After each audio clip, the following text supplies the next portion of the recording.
Ini sesi 5 daripada seminar tantangan Elia tahun 2022. Ya. Presentasi ini tersedia dengan gratis bagi semua pekerja-pekerja Tuhan. Kalau ingin mendapatkannya, email saja elijah003@gmail.com. Sekali lagi, email saya elijah003@gmail.com. Mari. Tujuan seminar tantangan Elia begini, melatih pekerja-pekerja di ladang sama seperti Yesus melatih murid-muridnya untuk menyelesaikan amanat agung di Indonesia pada akhir zaman ini. Jadi saya memuji Tuhan dengar kesaksian dari Pak Dasep tadi, bagaimana mereka bisa menjangkau orang Sunda yang di Jawa Barat itu. Jadi itu tujuan daripada seminar ini. Bukan hanya melayani kesembuhan bagi orang percaya, tapi menyelesaikan amanat agung. Pada waktu masyarakat menyaksikan mujizat yang dahsyat itu, mereka akan percaya kepada Isa, kepada Yesus.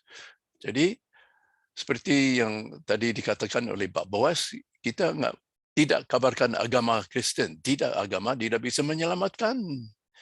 Tapi kita kabarkan Isa Al-Masih atau Yesus Kristus yang mati di kayu salib menanggung dosa kita, yang punya otoritas memberikan kepada kita hidup yang kekal. Haleluya. Nah, mari kita melanjutkan dengan sesi kelima. Yang kita akan belajar adalah iman yang Allah punya. Dan kita akan menyelidiki kegagalan murid-murid yang kedua, iaitu Petrus tenggelam ke dalam air nanti. Markus 11 ayat 23, Yesus berkata kepada kita, sesungguhnya barang siapa berkata kepada gunung ini, atau penyakit ini, atau setan ini, beranjaklah, tercampaklah ke dalam laut, asal tidak bimbang hatinya, tetapi percaya bahawa apa yang dikatakannya itu akan terjadi, maka hal itu akan terjadi baginya. Nah, sekarang kita mendalami iman yang memindahkan gunung. Kita akan menyelidiki artinya yang lebih dalam lagi. Markus 11 ayat 12. Keesokan harinya sesudah Yesus dan ke-12 muridnya meninggalkan Betania, Yesus merasa lapar. Dan dari jauh ia melihat pohon ara yang sudah berdaun. Ia mendekatinya untuk melihat kalau ia mendapat apa-apa pada pohon itu. Tetapi waktu ia tiba di situ, ia tidak mendapat apa-apa selain daun-daun saja. Sebab memang bukan musim buah ara. Maka katanya kepada pohon itu, jangan lagi seorang pun makan buahmu selama-lamanya.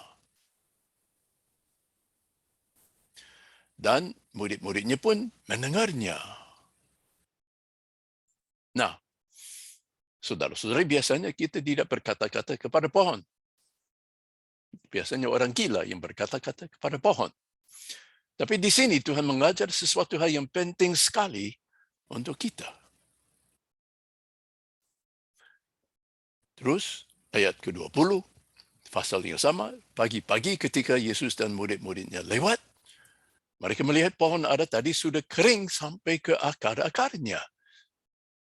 Jadi, mujizat terjadi, saudara.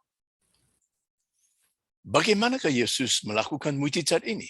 Bagaimanakah? Yesus melakukan mujizat ini bukan dengan doa, saudara. Tidak ada doa.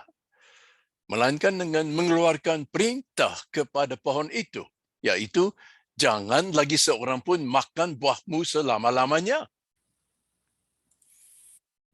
Nah, begini, Bapanya telah memberikan kepada Yesus otoritas menguasai pohon itu. Yesus mau supaya pohon itu mati, jadi dia perintahkan dia mati, dan pohon itu tunduk kepada perintahnya. Kerana pohon itu adalah bawahan Tuhan. Nah, dengan cara bagaimanakah Yesus perintahkan pohon itu sehingga mukjizat itu terjadi? Dengan iman macam apakah Tuhan mengeluarkan perintah kepada pohon itu? Dengan iman macam apakah? Mari. Markus 11 ayat 21. Maka teringatlah Petrus akan apa yang telah terjadi.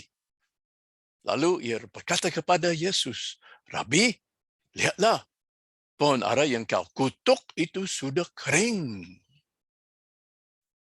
Jadi ini bukan doa, saudara. Ini merupakan perintah, kutuk.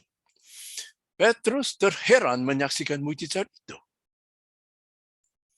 Pada ayat yang berikut, Yesus menyatakan bagaimana dia menjalankan otoritas untuk melakukan mukjizat ini. Yaitu dengan iman macam apakah dia menjalankan otoritasnya kepada pohon itu. Mari, kita ingin tahu dengan iman macam apakah Yesus keluar perintah kepada pohon itu sehingga pohon itu mati. Mari.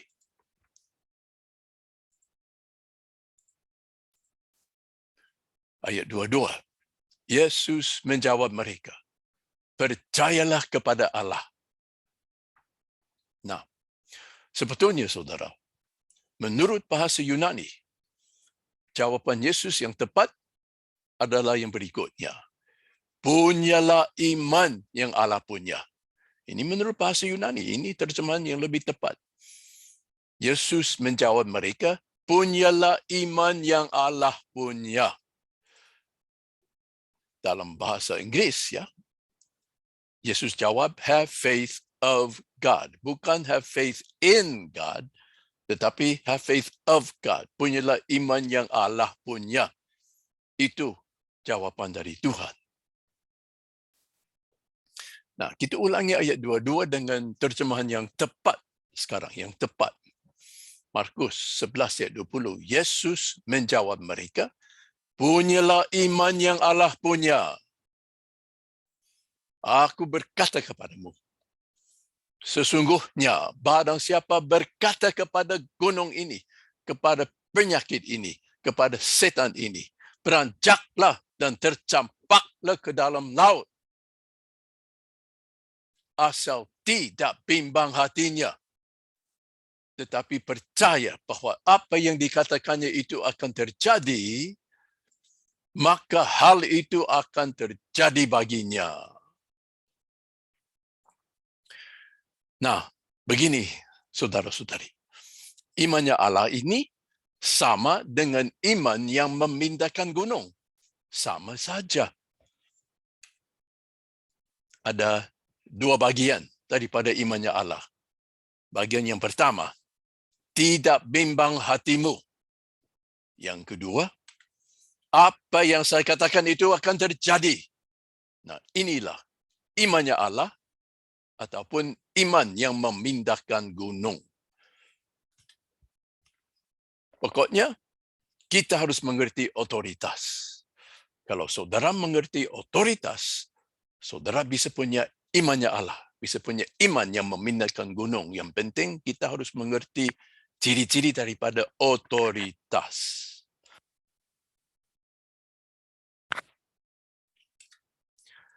Jadi, Tuhan Yesus perintahkan pohon ara itu supaya mati dengan imannya Allah. Apabila saudara benar-benar mengerti otoritas, saudara juga bisa mengeluarkan perintah kepada bawahan saudara dengan imannya Allah. Yaitu dengan iman yang memindahkan gunung. Artinya dengan tidak bimbang di hatimu.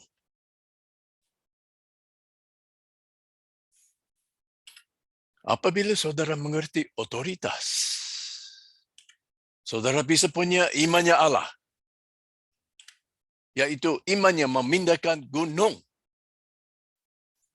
Nah, sekarang saya ingin memberikan kepada saudara-saudari dua contoh untuk imannya Allah supaya lebih jelas artinya imannya Allah. Dua contoh. Yang pertama, Kejadian 1 ayat 1. Pada mulanya Allah menciptakan langit dan bumi. Terus ayat ketiga, berfirmanlah Allah, jadilah terang. Lalu terang itu jadi. Nah, satu pertanyaan. Apakah Allah bimbang terang itu akan jadi? Pada waktu Allah keluar perintah, jadilah terang. Apakah di hatinya ada bimbang? Apakah Allah berpikir dalam hatinya, oh, bagaimana kalau terang itu tidak jadi? Di sini ada malaikat-malaikat yang menyaksikan ciptaan ini. Kalau terang itu tidak jadi, nanti aku malu. Oh, gimana ini? Oh, di manakah engkau Roh Kudus? Tolonglah, biar terang itu jadi. Apakah di hatinya Allah ada bimbang, saudara? Tidak mungkin. Jelas tidak mungkin. Kenapa di hati Allah tidak ada bimbang? Karena Allah itu punya segala otoritas. Dia tahu dia punya segala otoritas. Apa saja yang diperintahkan pasti akan terjadi. Jadi pada waktu dia berfirman, jadilah terang. Di hatinya tidak ada bimbang. Pada waktu dia keluarkan perintah, jadilah terang. Itu dengan imannya Allah. Allah berfirman, jadilah terang. Dengan imannya Allah. Kenapa? Berdasarkan otoritas yang dia punya. Waktu dia berfirman, jadilah terang. Tidak bimbang sedikit pun tidak. Karena dia mengerti otoritas yang dia punya. Jadi waktu dia keluarkan perintah, jadilah terang. Itu dengan imannya Allah. Berdasarkan dia punya segala otoritas. Nah, contoh yang kedua. Ini mengenai Yesus membangkitkan Lazarus dari antara orang mati. Ya. Nah, pada waktu ini yang hadir adalah Marta, Maria, dan beberapa orang Yahudi. Ya. Yesus berdiri di depan itu tempat di mana dia dikubur. Yohanes 11 ayat 42, berserulah ia dengan suara keras, Lazarus, marilah keluar. Nah, yang hadir Marta, Maria, dan beberapa orang Yahudi yang hadir. Nah, apakah Yesus bimbang Lazarus akan bangkit, saudara, pada waktu itu? Apakah di hatinya Yesus berpikir, bagaimana kalau Lazarus tidak bangkit? Aduh, aku malu sama Marta dan Maria. Mereka tidak mengikuti saya lagi. Dan orang-orang Yahudi ini, nanti saya diketawakan oleh mereka. Aduh, gimana? Oh, tolonglah Papa. Tolonglah Roh Kudus. Di mana ke engkau? Tolonglah. Biar Lazarus bangkit, jangan nanti aku malu. Apakah Yesus bimbang di hatinya? Tidak sama sekali, saudara. Tidak sama sekali. Kenapa? Karena Yohanes 5 ayat 21. Sebab sama seperti Bapa membangkitkan orang-orang mati dan menghidupkannya, demikian juga anak menghidupkan barang siapa yang dikehendakinya. Jadi Yesus, dia tahu Bapanya telah memberikan kepadanya otoritas untuk membangkitkan siapa saja. Siapa saja yang sudah mati, dia punya otoritas untuk membangkitkannya. Jadi, pada waktu Yesus mengeluarkan perintah, Lazarus, marilah keluar. Itu dengan imannya Allah. Tidak ada bimbang. Kenapa? Karena dia tahu dia sudah punya otoritas dari Bapaknya untuk menghidupkan orang mati.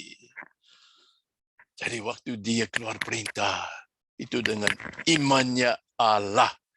Berdasarkan otoritas yang Bapa Allah telah berikan kepadanya untuk membangkitkan orang mati. Amin. Saya harap jelas, saudara-saudari. Nah, begini. Artinya iman kepada Allah itu berbeda. Ada dua macam iman. Yang satu iman kepada Allah, yang kedua imannya Allah. Berbeda artinya. Kalau iman kepada Allah artinya kita menantikan Tuhan bertindak dan Tuhan memindahkan gunung itu. Itu artinya iman kepada Allah. Dan di mana kita tidak diberi otoritas oleh Tuhan, jelas kita harus beriman kepada Tuhan dan menantikan Dia yang bertindak. Di mana kita tidak diberi otoritas. Di situ kita harus beriman kepada Allah. Jelas. Tetapi di mana kita sudah diberi otoritas oleh Tuhan, kita yang bertindak dengan imannya Allah. Kita yang keluar perintah dengan iman yang memindahkan gunung. Kita yang keluar perintah kepada bawahan kita. Jadi imannya Allah artinya kita yang bertindak dengan keluar perintah kepada gunung atau penyakit atau setan itu tanpa ragu-ragu atau bimbang berdasarkan otoritas yang telah dipercayakan kepada kita. Yaitu dengan iman yang memindahkan gunung. Jadi waktu saudara menyembuhkan orang sakit dalam konteks penginjilan, di situ tidak boleh bimbang karena saudara tahu. Pada konteks itu, yaitu konteks penginjilan, saudara sudah diberi otoritas menyembuhkan orang sakit usir setan.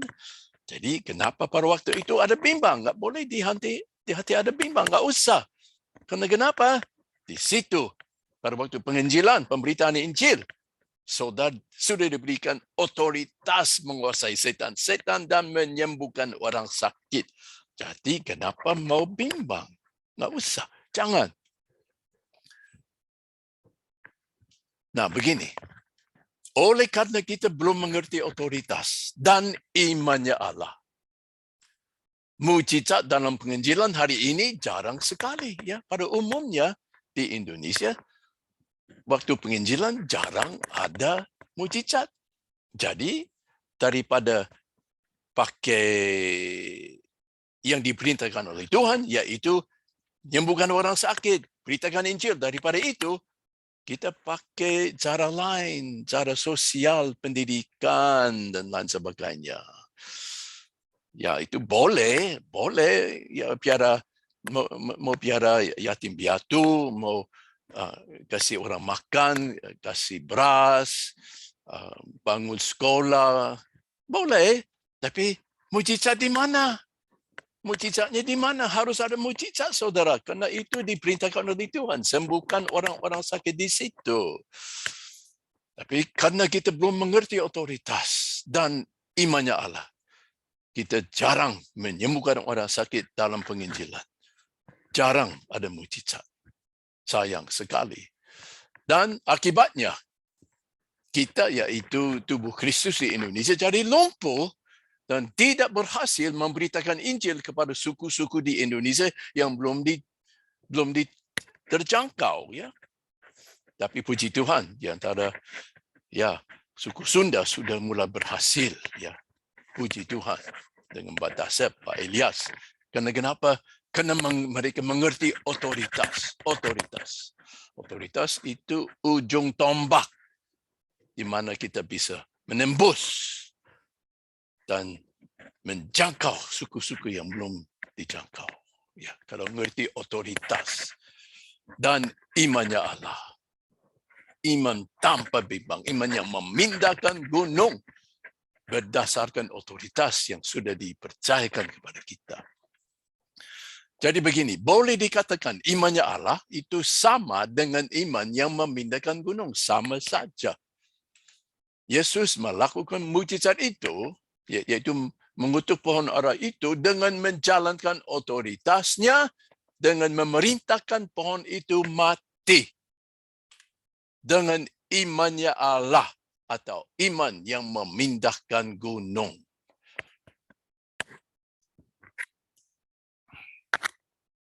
Jadi, imannya Allah. Dua bagian. Di hatimu, tidak bimbang. Ini berdasarkan otoritas. Berdasarkan kita mengerti otoritas yang sudah dipercayakan kepada kita. Bagian kedua, apa saja yang saya katakan harus terjadi. Karena begini, kalau kita punya otoritas, artinya kita punya bawahan. Bawahan itu harus menjalankan apa yang saya perintahkan kepada mereka. Apa saja yang saya katakan kepada bawahan saya harus terjadi. Itu artinya otoritas, saudara. Jadi di mana kalau saudara ingin punya imannya Allah? Yang pertama, di hatimu tidak bimbang. Apa saja yang saudara katakan kepada bawahan itu, kepada setan itu, kepada penyakit itu, harus terjadi. Itu imannya Allah. Nah, sekarang kita beralih ke iman seperti biji sesawi. Bukan iman sebesar biji sesawi, itu salah. Terjemahan yang tepat adalah iman seperti biji sesawi. Nah, kita mau iman seperti itu, seperti biji sesawi. Mari. Nah, di tangan saya, saudara melihat biji sesawi. Ya. Nah, ciri-ciri dari biji sesawi begini. Sebiji sesawi yang hampir tidak nampak, itu ciri-cirinya, yaitu sebiji sesawi hampir tidak nampak, tetapi dapat menghasilkan tanaman yang sangat nampak dan sangat berhasil. Foto itu dari Australia, ya. Itu banyak pohon pohon biji sesawi, ya. Jadi biji yang hampir tidak nampak menghasilkan tanaman yang sangat nampak dan sangat berhasil. Bagaimana berhasil? Begini, ya. Ini tanaman dari biji sesawi, tanaman tangguh yang bertumbuh dari biji yang hampir tidak nampak. Hasilnya begini. Kalau bagian atas tanaman itu kita melihat banyak polong berisi sekitar 30 biji sesawi. Setiap polong isinya kira-kira 30 biji sesawi. Jadi hasilnya banyak, saudara, hasilnya banyak. Dan setiap biji sesawi kaya sekali minyak. 46% minyak. Jadi minyaknya bisa dijual, ya. Nah, hanya 2 atau 3 kilo biji sesawi menghasilkan panen ini untuk 1 hektar lahan. Cuma 2-3 kilo saja. Sebaliknya, kalau kita mau menghasilkan panen untuk 1 hektar lahan untuk gandum, kita membutuhkan 100 kilo gandum. Berbeda jauh. Jadi biji sesawi itu sangat berhasil, saudara. Biar dibandingkan dengan gandum. Sesawi itu sangat berhasil. Oleh karena itu, biji sesawi itu kaya dan dikemas dengan potensi. Biji itu bisa sangat bermanfaat dan produktif. Tetapi benih itu, biji sesawi itu hampir tidak terlihat dan memiliki sedikit substansi fisik luar. Demikian juga, iman tidak terlihat. Iman tidak memiliki substansi fisik. Jadi, iman itu seperti biji sesawi. Iman itu seperti biji sesawi. Ciri-cirinya sama. Imannya Allah yang tidak terlihat dapat menuai panen besar atau hasil yang sangat terlihat. Imannya Allah dapat memindahkan gunung. Imannya Allah dapat memindahkan penyakit. Imannya Allah dapat memindahkan setan. Imannya Allah dapat menghasilkan hasil yang luar biasa. Di bidang fisik atau di sini dan pada saat ini. Ini hasil daripada imannya Allah. Amin, saudara-saudari. Imannya Allah. Jadi saudara harus mendapatkan imannya Allah. Saya yakin semua saudara-saudari sudah punya iman kepada Allah, itu jelas. Tapi sekarang, kalau mau belajar memindahkan gunung, usir setan, menyembuhkan orang sakit, saudara harus mendapatkan imannya Allah, iman yang Allah punya. Dan apakah ciri-ciri imannya Allah atau iman yang memindahkan gunung? Bagaimana ciri-cirinya? Imannya Allah tidak bimbang. Waktu saudara menyembuhkan orang sakit, asal saudara mengerti otoritas yang Tuhan berikan kepadamu menguasai sakit penyakit dan setan-setan, saudara sama sekali tidak bimbang atau ragu-ragu. Artinya otoritas. Begini, artinya otoritas. Bawahanmu biarpun bagaimana, harus menaati perintahmu. Bawahanmu, biar anjing, setan, sakit penyakit. Biar bagaimanapun, harus menaati perintahmu. Itu imannya Allah. Di hati tidak bimbang. Sekali lagi kita ulangi. Markus 11 ayat 22. Punyalah iman yang Allah punya. Aku berkata kepadamu, sesungguhnya barang siapa berkata kepada gunung ini, penyakit ini, setan ini, beranjaklah dan tercampaklah ke dalam laut. Asal tidak bimbang hatinya, tetapi percaya bahwa apa yang dikatakannya itu akan terjadi, maka hal itu akan terjadi bagimu. Syaratnya, pada waktu saudara keluar perintah kepada setan atau sakit penyakit, di hatimu tidak bimbang. Tapi percaya, apa yang saya katakan kepada setan itu, kepada penyakit itu akan terjadi. Kenapa? Karena itu bawahanku. Dan saya akan tekun. Biar dia enggak mau taat, saya paksa dia sampai dia taat. Sampai dia sembuh, sampai setan itu keluar. Maka hal itu akan terjadi bagimu, saudara.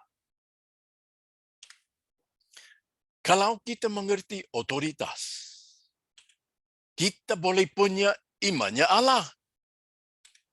Kalau bimbang, akibatnya kurang imannya Allah. Dan saudara akan gagal. Kita akan gagal usir setan, menyembuhkan orang sakit, di mana kita bimbang. Bimbang itu musuh kita, saudara. Bimbang itu yang menyebabkan kita gagal, saudara. Bimbang. Artinya kurang imannya Allah. Kurang iman yang memindahkan gunung. Kurang iman seperti biji sesawi. Misalnya, saya mau anjing saya duduk. Saya piara anjing. Dia bawahanku. Pada waktu saya keluarkan perintah duduk kepada anjing saya, yaitu bawahan saya tidak bimbang sama sekali. Apa yang saya katakan kepada anjing ini pasti akan terjadi. Dia mau nggak mau. Tapi apa yang saya katakan harus terjadi. Biar dia tidak mau duduk, saya paksa dia duduk. Saya tekan dia sampai dia duduk. Di hati saya tidak bimbang. Pasti anjing saya akan duduk. Karena kenapa? Dia bawahanku. Aku punya otoritas menguasai dia. Biar dia enggak mau tunduk kepada perintahku, saya paksa dia duduk. Saya tekan dia sampai dia duduk. Dia bawahan saya. Nah, itulah imannya Allah, saudara-saudari yang kekasih. Itulah imannya Allah. Tidak bimbang terhadap bawahan kita. Mau nggak mau mereka harus tunduk. Biar mereka nggak mau tunduk, saya paksa mereka sampai mereka duduk. Itu caranya kita menyembuhkan orang sakit, usir setan, saudara-saudari. Dalam konteksnya penginjilan. Nah, akibat dari meragukan, kita dapat melakukan apa yang Tuhan perintahkan kita lakukan. Apa akibatnya, saudara? Kalau kita bimbang. Nah, kita akan lihat Petrus tenggelam ke dalam air. Kegagalan yang kedua. Nah, yang pertama itu di Matius 17, di mana murid-murid gagal mengusir setan ayam dari anak itu. Ya, masih ingat?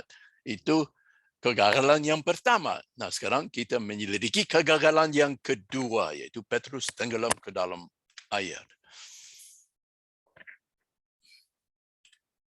Petrus ada di dalam perahu di Danau Galilea pada waktu dia melihat Yesus berjalan di atas air.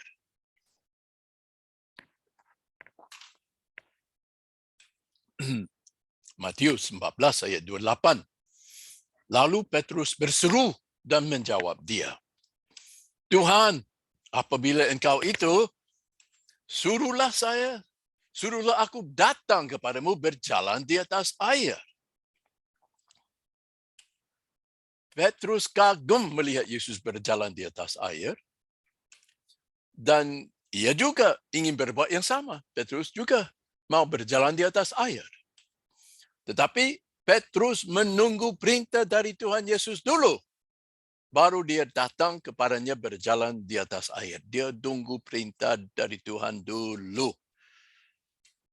Petrus sangat bijaksana. Kenapa?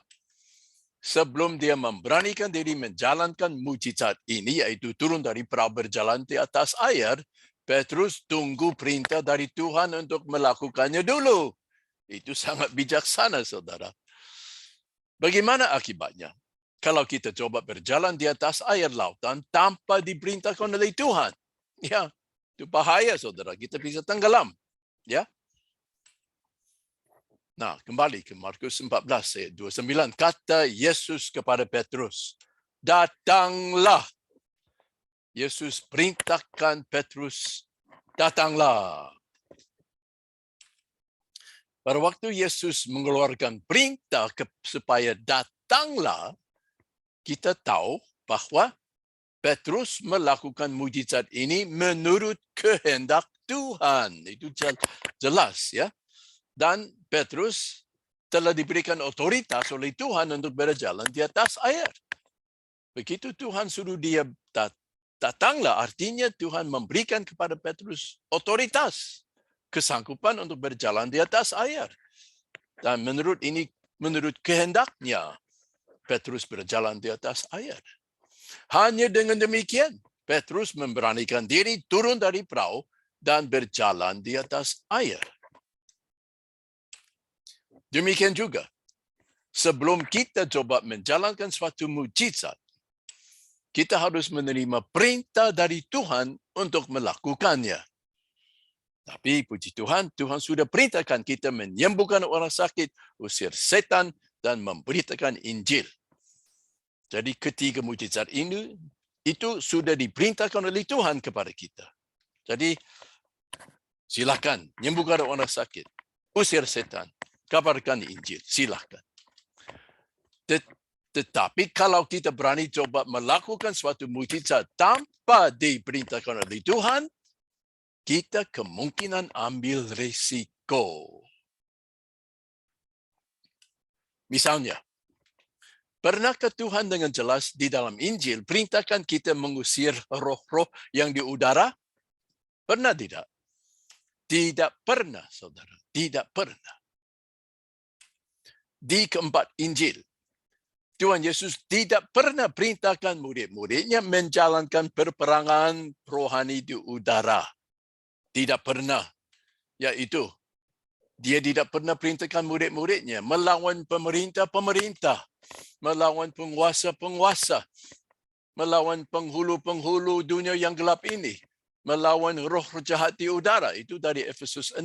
Tuhan tidak pernah perintahkan murid-muridnya menjalankan perperangan ini. Tidak pernah.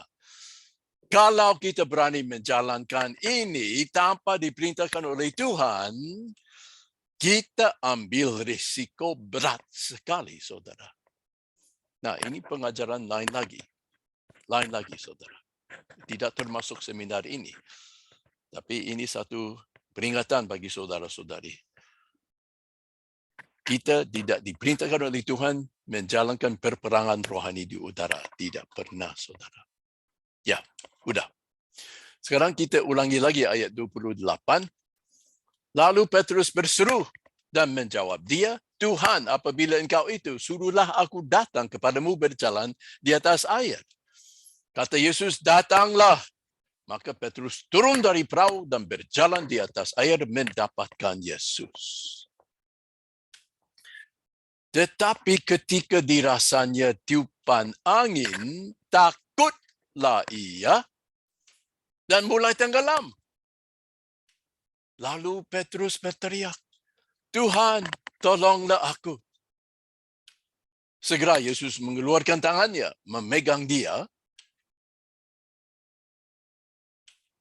Dan Yesus berkata, hai orang yang kurang percaya, yaitu kurang iman, mengapa engkau bimbang?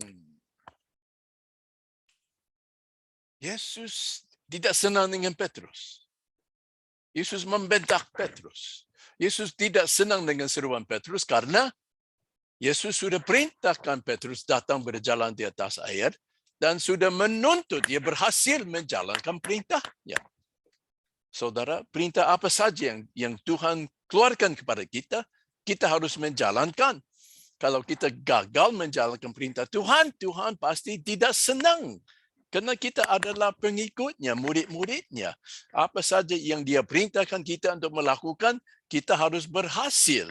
Kalau kita sebagai murid-muridnya gagal, Tuhan jelas tidak senang.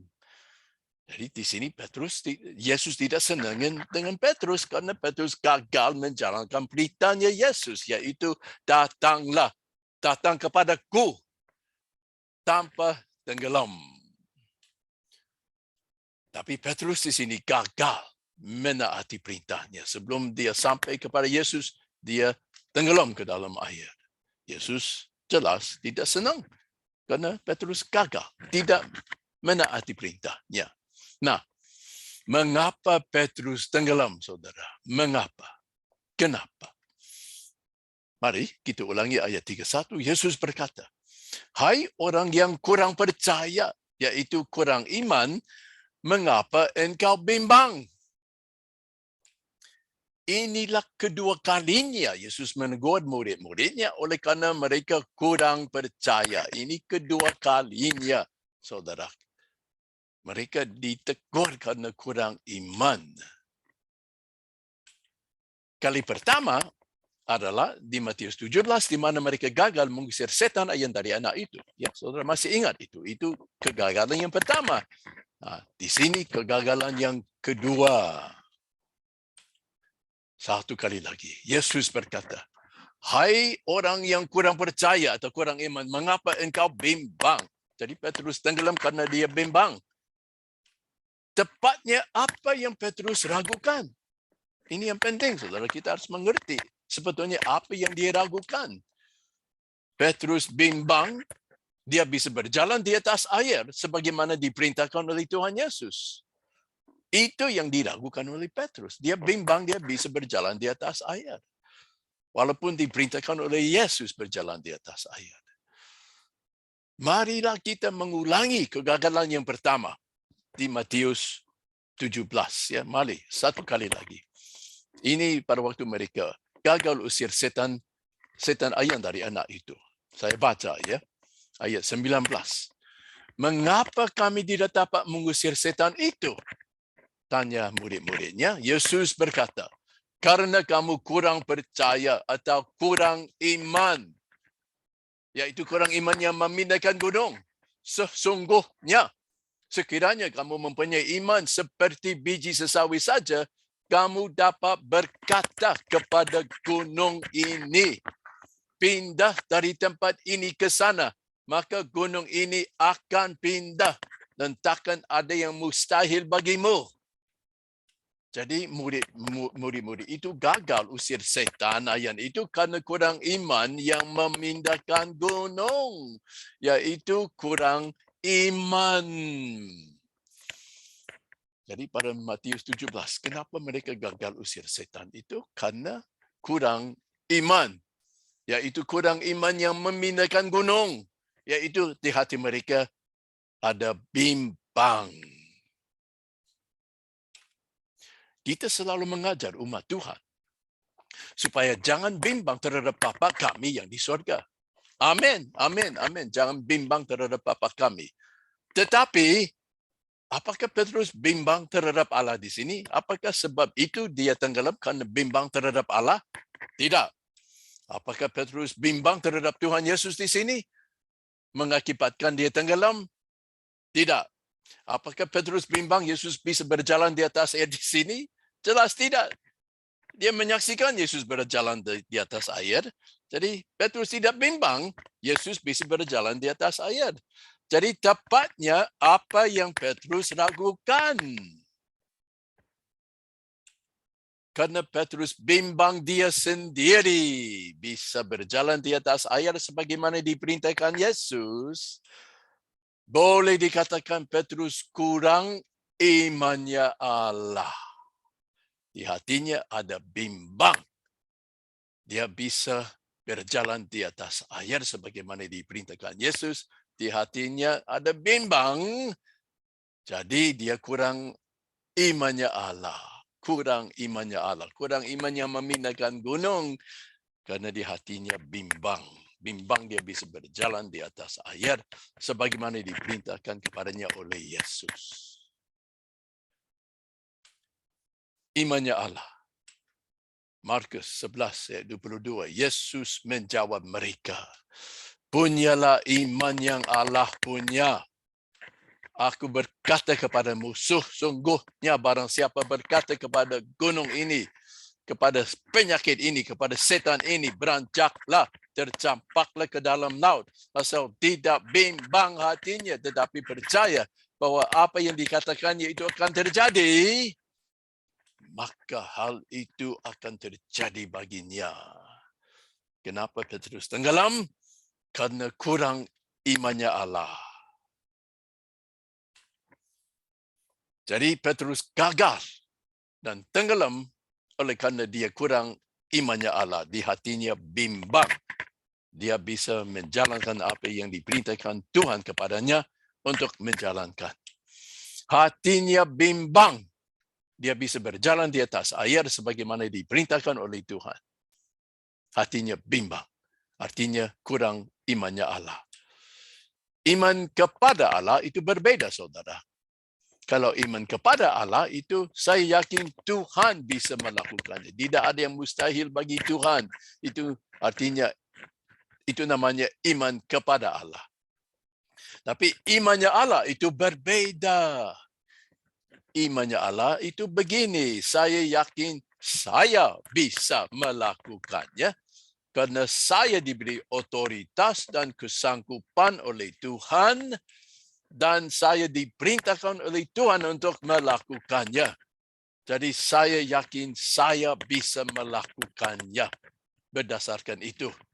Nah, saudara-saudari, itulah imannya Allah. Atau iman yang memindahkan gunung. Nah, tentu saja, setiap murid Tuhan seharusnya punya iman kepada Allah. Itu jelas. Kita semua harus punya iman kepada Allah. Yaitu tidak ada yang mustahil untuk Allah, untuk Tuhan. Apakah setiap murid juga seharusnya punya imannya Allah untuk menaati perintah-perintahnya, seperti menyembuhkan orang sakit, mengusir setan, dan untuk melayani dia secara efektif sehingga tidak ada yang mustahil bagi saudara? Jelas. Kita setiap murid seharusnya punya imannya Allah.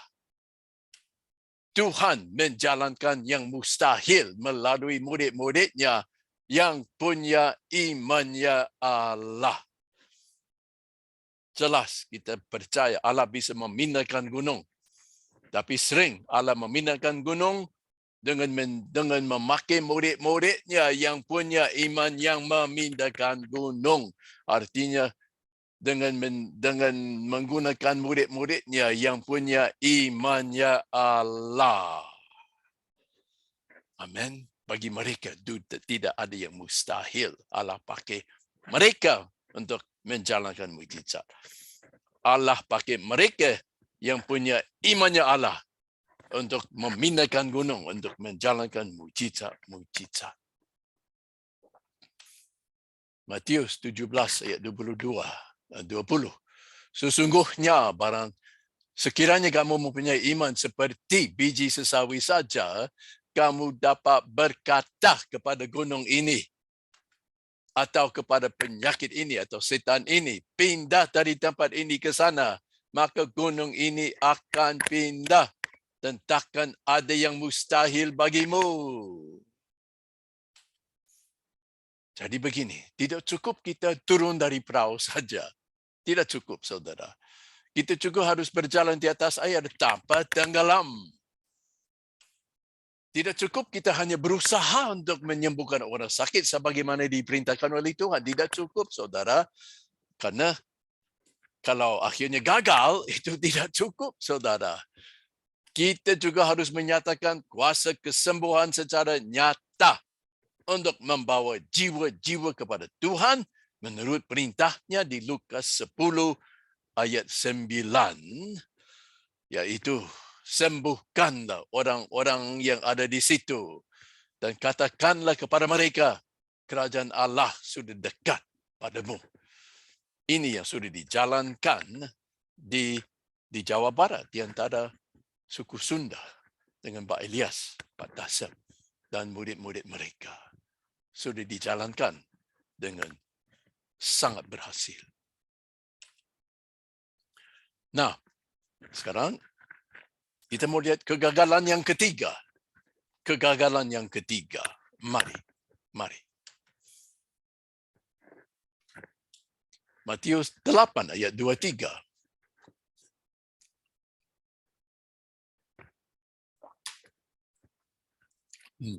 Lalu Yesus naik ke dalam perahu dan murid-muridnya pun mengikutinya.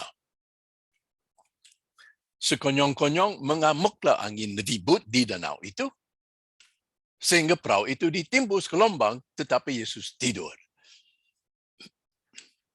Maka datanglah murid-muridnya membangunkan Yesus. Katanya, Tuhan, tolonglah, kita binasa. Apakah Tuhan senang dengar seruan mereka, saudara? Tuhan, tolonglah kita binasa. Apa Tuhan senang dengar seruan mereka? Tidak. Tidak sama sekali, saudara. Nah, biasanya kita mengajar bahwa kalau kita berseru kepada Tuhan untuk menyelamatkan kita, misalnya dari bahaya maut, Tuhan pasti senang mendengar seruan kita. Itu yang biasanya kita mengajar, saudara. Apabila kita berseru kepada Tuhan untuk menyelamatkan kita dari bahaya maut, artinya kita bersandar kepadanya dan dia pasti senang. Apakah ini selalu benar? Selalu benar? Tidak. Tidak. Matius 8 ayat 26. Ia berkata kepada mereka, mengapa kamu takut? Mereka dibentak oleh Tuhan. Mengapa kamu takut? Kamu yang kurang percaya. Kamu yang kurang iman. Untuk ketiga kalinya, Yesus membentak murid-muridnya oleh karena kurang iman. Untuk ketiga kalinya, mereka dihardik, dibentak karena kurang iman. Jadi begini, saudara, pada waktu kita kurang iman, yaitu kurang iman yang meminahkan gunung, yaitu kumannya Allah, Tuhan tidak senang karena kita pasti akan gagal. Di mana kita kurang imannya Allah, kita pasti gagal dan Tuhan tidak senang. Kenapa? Karena kita termasuk murid-muridnya yang kepadanya sudah diperintahkan, sembuhkan orang sakit, usir setan, kabarkan Injil, selesaikan amanat agung. Kepada kita sudah diperintahkan amanat agung. Tapi kita selalu gagal. Orang sakit enggak sembuh, setan enggak bisa diusir. Di Indonesia, amanat agung masih jauh penyelesaiannya, masih jauh. Jadi, murid-muridnya di sini seharusnya ambil tindakan apa? Di sini. Yesus mau mereka ambil tindakan apa? Yesus mau mereka melakukan apa di sini? Pada waktu di perahu. Lalu bangunlah Yesus menghardik angin dan danau itu. Maka danau itu menjadi teduh sekali. Jadi, angin dan danau itu ada di bawah otoritas Yesus. Dan taat kepada perintahnya. Setelah dihadik dengan iman yang memindahkan gunung. Ayat 27, dan heranlah orang-orang itu, katanya, orang apakah dia ini? Sehingga angin dan danau pun taat kepadanya. Siapakah orang ini? Iman macam manakah yang kurang pada mereka, saudara? Tadi Yesus menghardik mereka, katanya, kamu yang kurang percaya, yang kurang iman. Jadi iman macam apakah yang kurang pada mereka, saudara? Iman yang kurang di sini seharusnya sama dengan iman mereka yang kurang pada kegagalan yang pertama dan yang kedua. Penafsiran kita harus konsisten. Iman yang kurang di sini seharusnya sama dengan iman mereka yang kurang pada kegagalan yang pertama di Matius 17 dan kegagalan yang kedua pada waktu Petrus tenggelam ke dalam air, Matius pasal 14. Iman yang kurang itu seharusnya sama dalam ketiga kegagalan ini. Seharusnya sama. Yaitu iman yang memindahkan gunung. Itu yang menyebabkan mereka gagal usir setan ayam dari anak itu. Karena Petrus kurang iman yang memindahkan gunung, yaitu kurang imannya Allah, dia gagal berjalan di atas air, dia tenggelam. Nah, itu iman yang sama, yang kurang pada mereka di sini. Sama. Jadi Tuhan ingin mereka ambil tindakan apakah di sini, saudara? Kita akan menyelidikinya hal ini pada sesi 6 minggu depan. Jadi minggu depan, sesi 6. Kita akan belajar menghardik angin badai. Kita akan belajar menghardik angin badai dalam nama Yesus. Kita akan gerakan masal suku Sunda kepada Isa Al-Masih. Memang Pak Tasep, Pak Ilyas sudah menyaksikan hal ini. Tapi minggu depan ada beberapa slide yang saya ingin memperlihatkan kepada saudara-saudari dari pelayanan itu. Dan kita akan mulai belajar kisah Rasul-Rasul. Bagaimana murid-murid Yesus menyembuhkan penyakit pada kisah Rasul-Rasul. Nah, ini penting. Kenapa? Karena pada kisah Rasul-Rasul, Roh Kudus turun pada hari Pentakosta dan karunia-karunia Roh Kudus tersedia. Jadi kita ingin tahu, apakah pada kisah Rasul-Rasul mereka tetap menjalankan otoritas, tetap menjalankan tenaga kesembuhan untuk menyembuhkan orang sakit, atau tidak ada lagi otoritas, tidak ada lagi tenaga kesembuhan. Marahnya mereka hanya pakai karunia kesembuhan saja untuk melayani orang sakit. Nah, pertanyaan itu kita akan menjawab minggu depan. Waktu kita belajar bagaimana murid-murid Yesus menyembuhkan penyakit di kisah para rasul setelah mereka dibaptis dengan Roh Kudus. Haleluya. Nah, kalau ada yang ingin terima presentasi ini, email saya saja, elijah003@gmail.com. Nah, begini. Kita akan mulai demonstrasi. Ya, tunggu sebentar ya.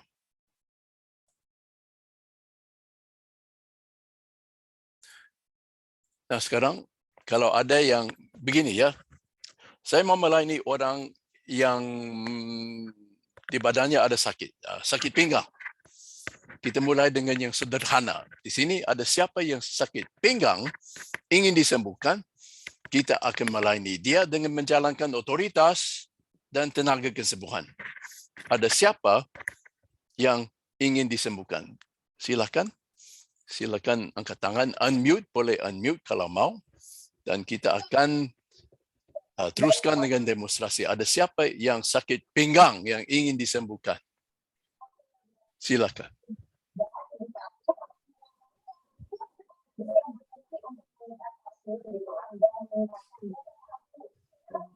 Itu ada Pastor Go Chuang Tiong. Boleh dibuka speakernya, Pak. Bicara, Pak. Ya, Pak. Selamat malam, Pak. Pak. Iya, Pak. Sakit apa, Pak? Sakit apa? Ya. Tadi pagi saya bersih-bersih di teras rumah. Pas saya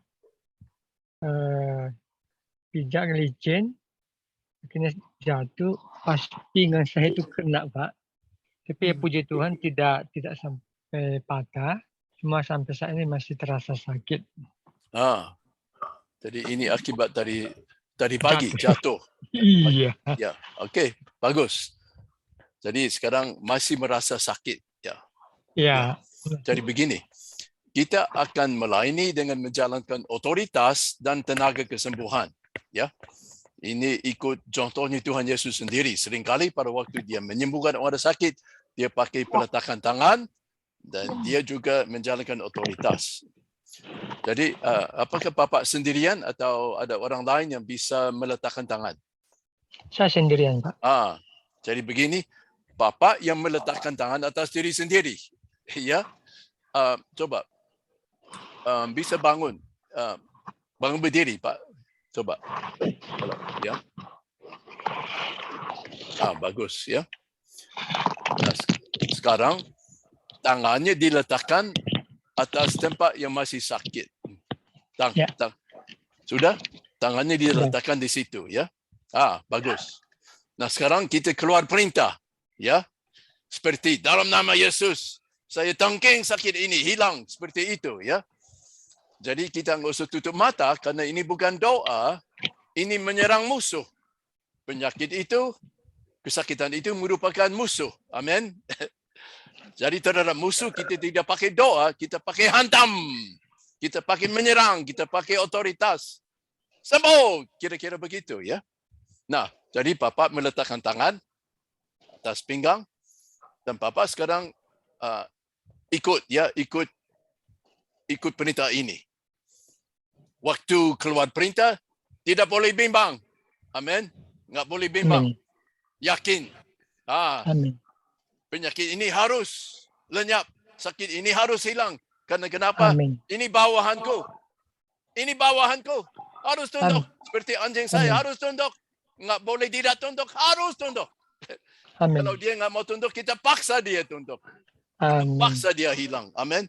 Nah, kita harus punya sikap begitu. Waktu menyembuhkan orang sakit. Sikapnya harus begitu. Ya.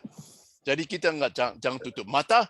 Tapi sekarang semua ikut saya. Semua ada hampir 90 orang. Semua ikut saya keluar perintah untuk Bapak ini. Ya. Dengan imannya Allah. Tanpa bimbang. Ayo, ikut saya. Dalam nama Yesus. Dalam nama Yesus. Dalam nama Yesus. Sakit ini hilang. Sakit ini hilang. Dalam nama Yesus. Dalam nama Yesus. Hilang. Dalam nama Yesus sakit ini hilang. Jangan balik kembali. Yang ini hilang. Dalam nama Yesus. Pulang sembuh. Sendi sembuh. Sembuh. Pergi. Hilang. Sembuh. Pergi hilang. Sembuh total dalam nama Yesus. Sembuh total dalam nama Yesus. Nah, sekarang Pak gimana? Coba bergerak sedikit. Coba gimana? Sekarang tanpa sakit. Amin, Pak. Bagaimana hasilnya? Amin, Pak. Puji Tuhan, luar biasa. Sembuh. Saya Hilang. rasakan. Amin. Ya, merasakan apa? Merasakan hilang, Pak. hilang. Betul, Pak. Amin. Puji Tuhan. Haleluya. Puji Tuhan. Terima kasih, Pak. Terima kasih, Pak. Tuhan berkati, Pak. Haleluya. Tuhan berkuasa. Amin. Ya. Amin. Puji Tuhan. Jadi, kalau dalam penginjilan ada orang sakit, begitu melayani mereka. Amin. Dengan iman yang memindahkan gunung tanpa bimbang. Karena kenapa penyakit itu bawahan kita. Mau nggak mau dia harus tunduk. dia nggak mau tunduk, kita paksa dia tunduk dengan Amin. menjalankan otoritas. Amin, jelas ya. Nah, Puji Tuhan, Pak. Terima kasih, Pak. puji Tuhan. Haleluya. Siapa saja ingin disembuhkan dari sakit di badannya, sakit pinggang, sakit Itu sakit ada kepala, yang sakit chat perut. namanya Andoyo, siapa ya Andoyo? Boleh buka Iya, speakernya, Pak. Pak? Iya. Pak Ibu ya, Andoyo, didoakan ya. Ya. Pak Andoyo ada? Boleh dibuka speakernya ngomong? Ya, Kami yang ingin sudah didoakan. baca Pak. itu email Pak Andoyo, ya, Ibu Andoyo ya. Ya, dia ada. Buka speaker dan Ya, ya, buka. kasih tahu istrimu sakit apa. Coba. Ya, buka speaker ya. Pak Eben. Silakan Pak- Ibu Andoyo Pak tadi. Andoyo, mana Pak Andoyo? Pak Andoyo ada. Tadi saya lihat dia. Dia ada di chat. Mungkin dia nggak Ya, bisa. saya. Ya, silakan Pak. Silakan. Coba kasih tahu. Sudah tadi pas berdoa untuk Bapak tadi saya pakai untuk diri saya sendiri. Halo Pastor. Ya. Tadi pas Yes. berdoa untuk Bapak saya pakai untuk diri saya sendiri. Jadi hasilnya Sudah mendingan, mendingan. sudah bagus. Sudah bagus. Puji Tuhan. Puji Tuhan. Nah, istrimu di mana sekarang? Istri saya ada di Sumba, Oh iya, ada di Jauh, ya. Sumba. saya ada di Jawa. Nggak apa-apa. Kita Ya. bisa karena otoritas kan bisa nggak diatur jarak ya. Ya. Mario Ibu itu harus sembuh ya. Karena Ya. Mario, Ibu Andoyo ya di Sumba. Mari kita sama-sama ya semua kita melayani. Ibu Andoyo itu sesudah melahirkan dengan sesarian itu mengalami pendarahan dan juga diarrhea ya. Jadi sangat lemah. Ini udah berapa bulan, Pak? Sudah hampir 1 tahun ini. Oh, 1 tahun. Ya, oke. Ayo mari kita layani Ibu Andoyo yang di Sumba ya. Dalam nama Yesus, Ibu Andoyo, engkau disembuhkan. Sembuhkan. Dalam Semua nama trauma daripada sesarian, dari operasi, dari apa saja. Waktu melahirkan itu. Semua ikut ya. Tuhan Ikut. singkirkan traumanya. Tuhan sembuhkan engkau. Tuhan sembuhkan engkau. Ibu Andoyo. Engkau sembuh dalam nama Yesus. Dalam nama Yesus engkau Segala sembuh. kelemahan hilang dalam nama Yesus. Segala serangan daripada roh-roh jahat juga pergi dalam nama Pergi Yesus. dalam nama Yesus. Dalam nama Yesus. Engkau sembuh. Engkau Engkau sembuh. pulih. Engkau kuat kembali.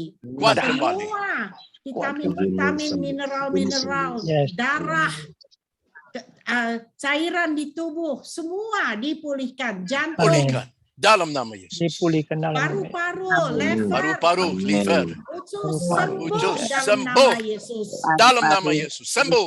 Dalam nama Yesus. Jangan balik kembali. Biom-biom di perut yang bakteri-bakteri yang baik juga Sembuh dalam nama disempurnakan, Yesus. pulih dalam nama Yesus. Dalam nama Yesus. Ibu Andoyo menjadi kuat, tidak lemah Kuat. lagi, takut Dalam lagi. nama Yesus. Engkau dipulihkan. Dipulihkan.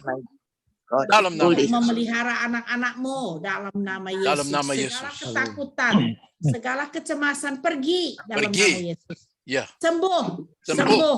sembuh. Tuhan Yesus sembuhkan engkau, Ibu Andoyo, yang di Sumba, engkau sembuh sekarang Sembuh. dalam nama Yesus. Total Menjadi sekarang. kuat sekarang dalam nama Yesus. Dalam nama Tidurlah Yesus. malam ini dengan nyenyak.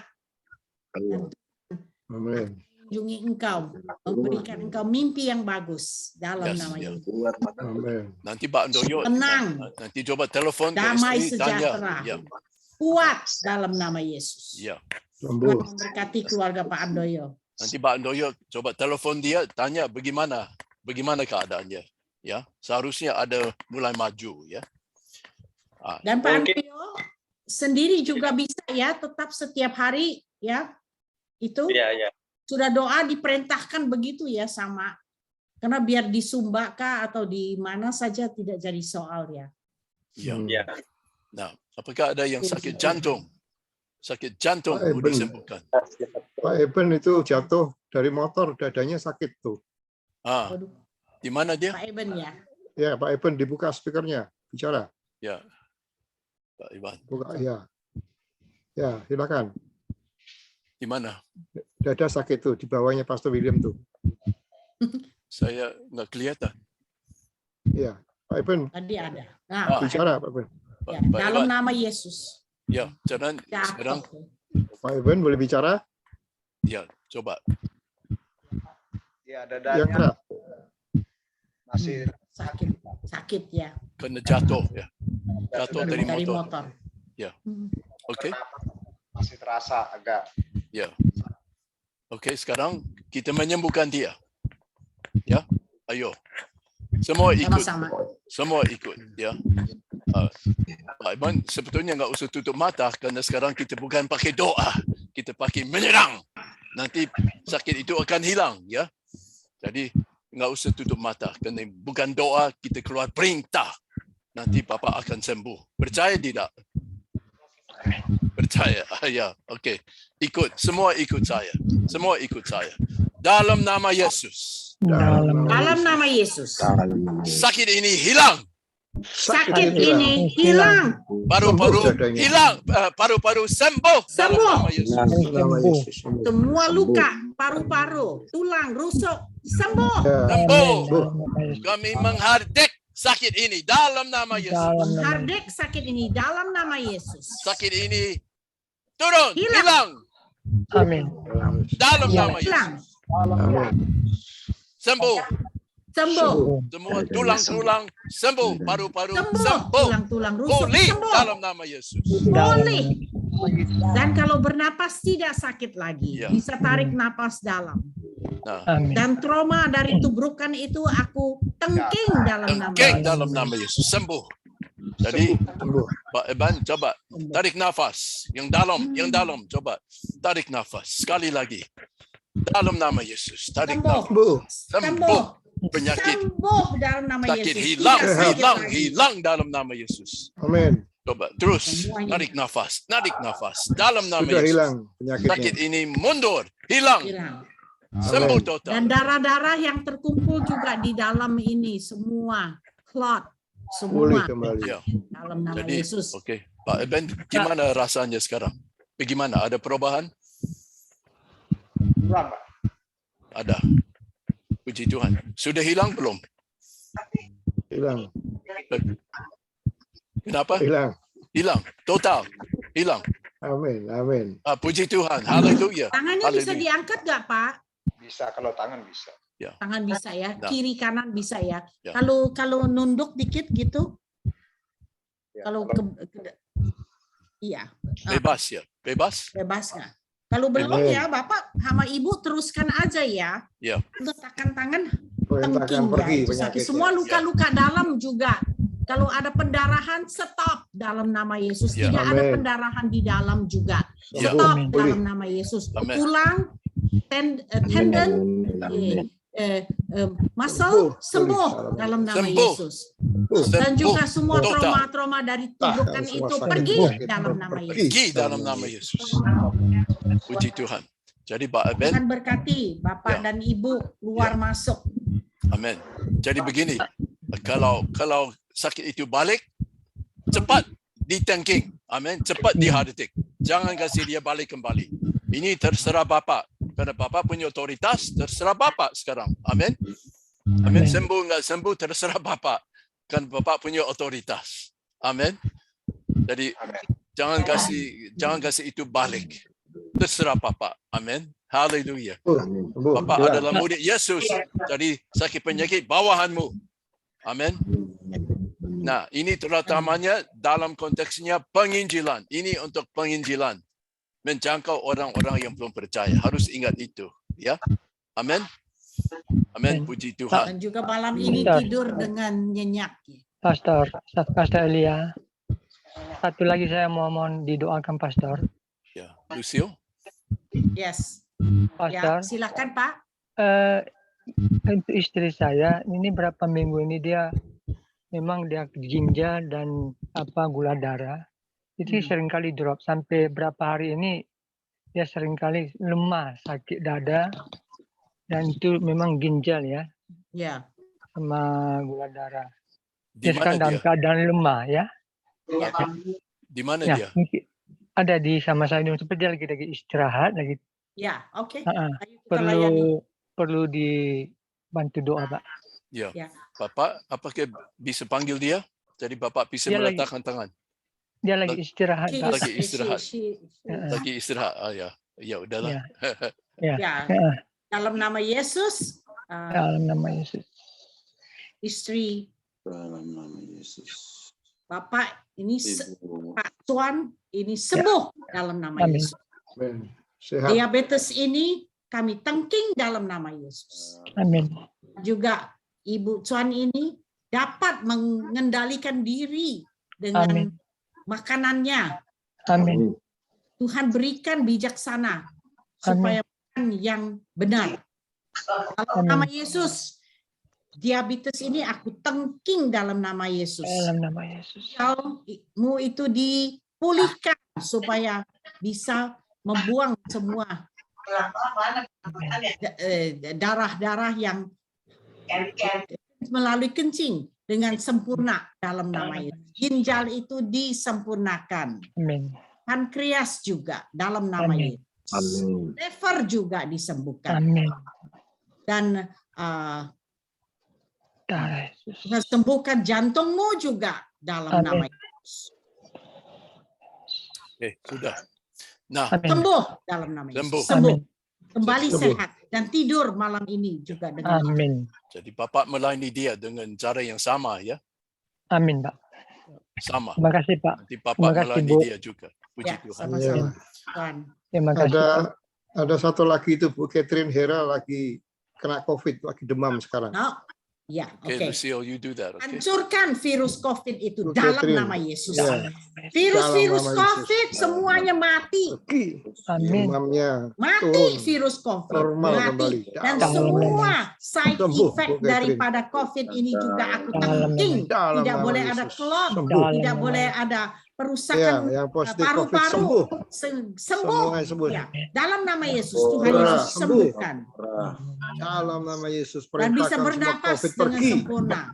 Bernapas dengan sempurna Badannya dalam nama normal, Yesus. lambungnya Sembuh. semua normal. Sembuh, sembuh Ibu Sembuh. Catherine, engkau Sembuh. disembuhkan oleh Tuhan Cepat kembali, Yesus. Bu Engkau Catherine. sembuh dalam nama Sembuh. Yesus. Dalam nama Sembuh. Yesus. Kuat Mulai bisa kembali. bernapas dalam nama Yesus. Semua ketakutan pergi dalam nama Dalam Yesus. nama Yesus. Nah, Bu Catherine bilang aja Tuhan Yesus gitu ya. Jangan takut tidur ya. Nah. Pasti sembuh. Ya, Tuhan Pak Pura juga sempurnakan sembuh dalam nama Yesus. Imun sistem di dalam badan ibu sembuh dalam nama Yesus. Sembuh dalam nama Ya, Yesus. Sembuh demamnya turun, pulih normal dalam nama Yesus. dalam nama Yesus. Nah, sekarang kita melayani kesembuhan secara massal. Ya. Jadi Lagi Pastor. kita Halo.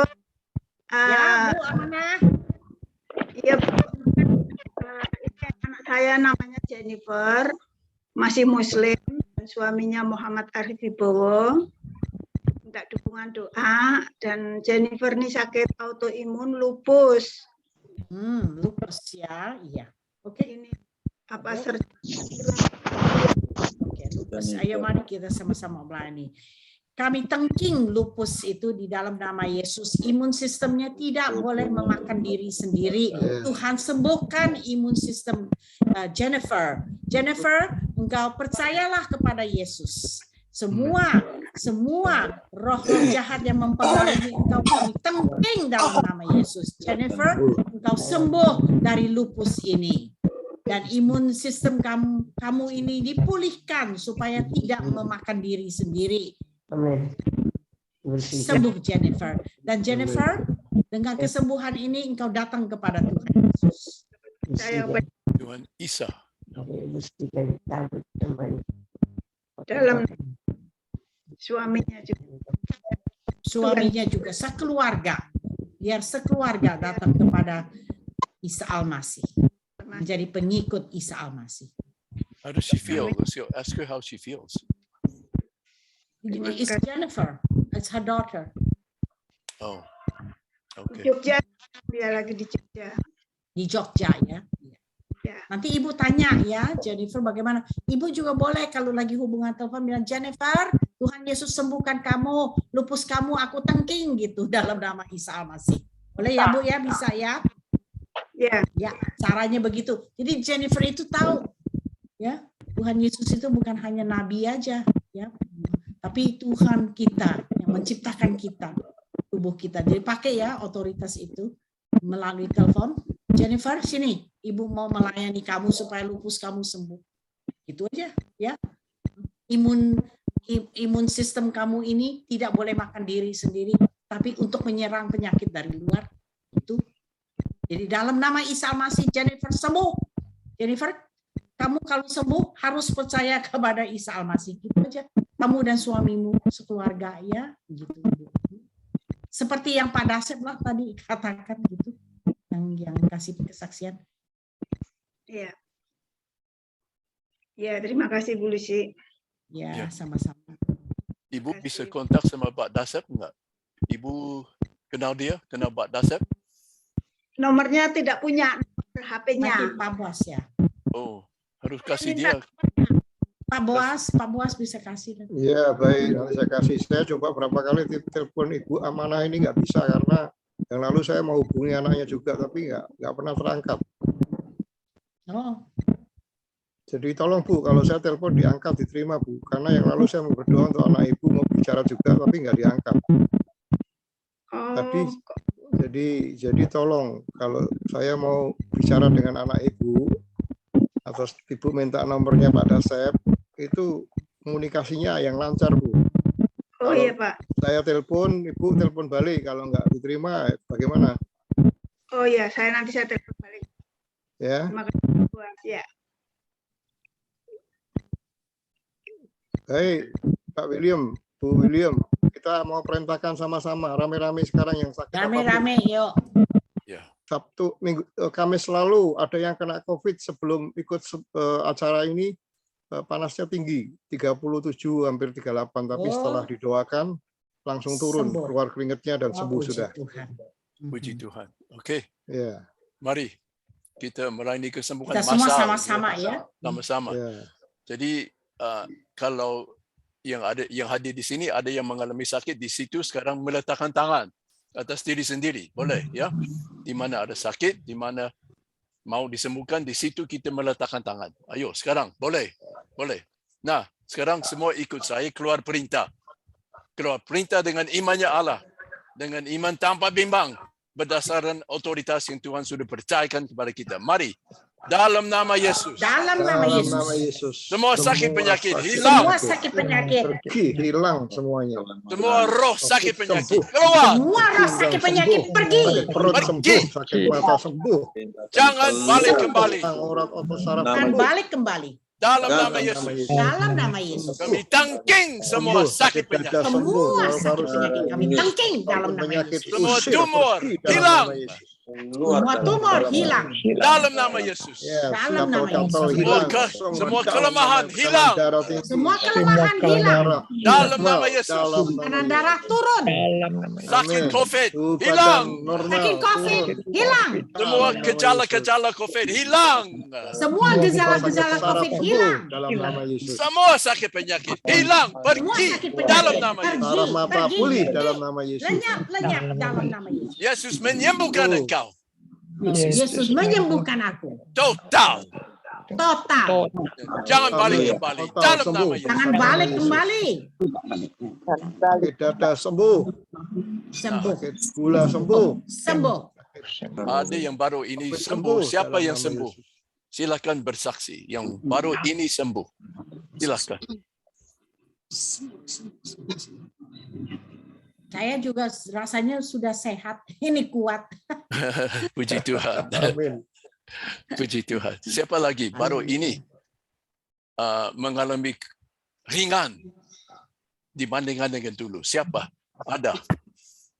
Pak, saya mendengarkan pengajaran Bapak dalam bahasa Inggris Oh, dan malam ini saya mengikuti training Bapak dalam bahasa Indonesia. Saya mengalami COVID sejak tanggal 30 Januari, Bapak.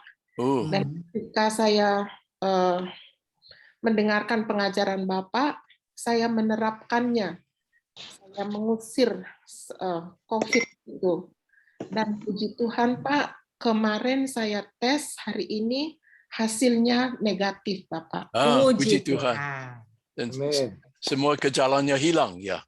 Iya Bapak. Puji Tuhan. Terima kasih. Terima kasih. Sama-sama Bapak. Saya sangat diberkati.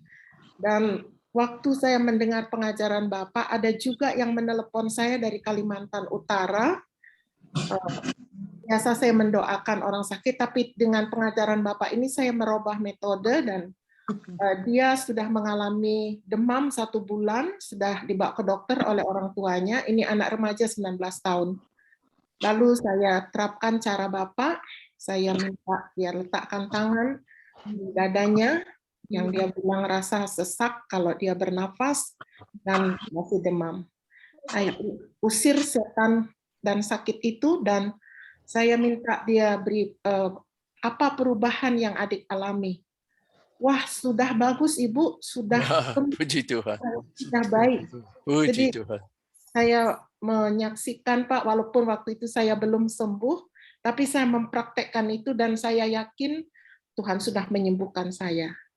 Amin. Puji Tuhan. Puji Tuhan. Terima kasih Bu.